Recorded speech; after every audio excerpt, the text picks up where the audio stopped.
Good morning, friends. Today we're gonna do a fun activity. We're gonna make musical instruments.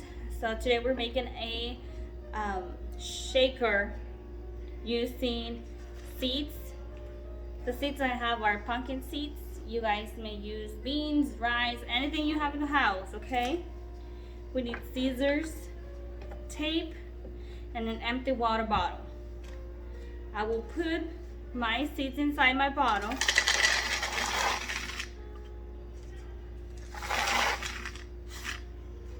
And when I'm done, I'm gonna close it. And I'm gonna use the tape around to tape it to seal it so it's safe to our babies. You guys can also use the clear tape, or you can also hot glue it. And then we have our shaker.